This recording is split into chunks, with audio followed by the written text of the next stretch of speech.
Hello दोस्तों, स्वागत है आप सभी का हमारे यूट्यूब चैनल में।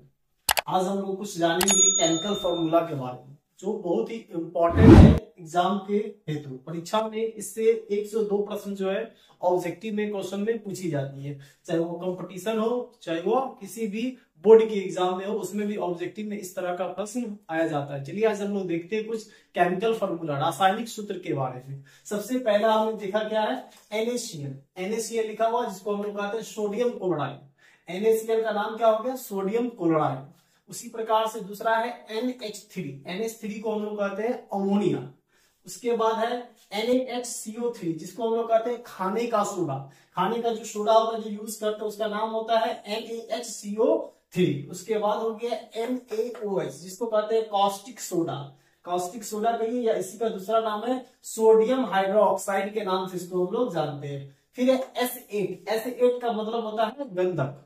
उसके बाद है O3। O3 मतलब होता है ओजोन। गंधक को हम लोग सल्फर के नाम से कहते हैं, ओजोन हो गया O3 का। CO का मतलब होता है कार्बन मोनोऑक्साइड। CO का मतलब हो गया कार्बन मोनोऑक्साइड। HGS का मतलब होता है सिंदूर।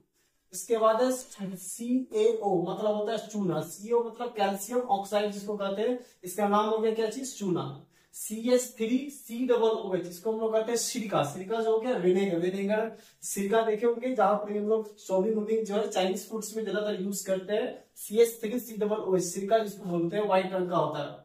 उसके बाद Na2CO3 जिसको हम लोग कहते हैं धोवन सोडा या सोडियम कार्बोनेट के नाम से इसे हम लोग जानते हैं। उसके बाद CO2 कार्बन डाइऑक्साइड जिसको हम लोग कहते हैं शुष्क बर्फ के नाम से भी जानते हैं। फिर है CaSO4 2H2O जिसको हम लोग कहते हैं जिप्सम। क्या कहते हैं, जिप्सम। उसके बाद आता है C6H6। C6H6 का मतलब होता है बेंजीन। क्या होता है, बेंजीन।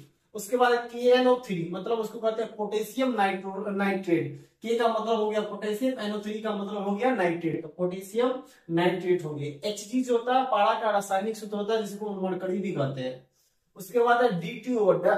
DTO मतलब होता है भारी जब, हार्ड वाटर जिसको नाइट्रस ऑक्साइड के नाम से इसको हम लोग जानते हैं, DTO को। उसके बाद है H2SO4 जिसको कहते हैं सल्फ्यूरिक अम्ल। उसके बाद है CaOCl2 मतलब कैल्शियम कार्बोनेट के लिए ब्लीचिंग पाउडर के नाम से इसको हम लोग जानते हैं। उसके बाद है CaCO3 कैल्शियम कार्बोनेट जिसको हम लोग कहते हैं संगमरमर। उसके बाद है C12H22O11 जिसको हम लोग चीनी के नाम से जानते हैं। CuSO4 5H2O नीला थोथा के नाम से इसे हम जानते हैं। Silicon oxide, silicon dioxide SiO2 जिसको हम लोग बालू कहते हैं या इसी का दूसरा नाम है सिलिकॉन डाइऑक्साइड। उसके बाद है यूरिया NH2CONH2 इसको हम लोग यूरिया कहते हैं। और इसी प्रकार C6H10O5 ब्रैकेट में N लिखेंगे, N जो यहाँ पर नंबर रिप्रेजेंट करने का काम कर रहा है, इसको हम लोग मंड कहते हैं या इसी को हम लोग दूसरा नाम स्टार्च के नाम से जानते हैं। ये 25 एक केमिकल फॉर्मूला है जो एग्जाम में आपको 2 से 3 फॉर्मूला यहाँ से ऑब्जेक्टिव में पूछा जाता है, चाहे वो क्लास 10 का हो या 9 का हो या किसी भी कॉम्पिटिटिव एग्जाम में इससे प्रश्न पूछा जाता है। अगर वीडियो अच्छा लगा हो तो लाइक करें, शेयर करें और सब्सक्राइब करें। Thank you.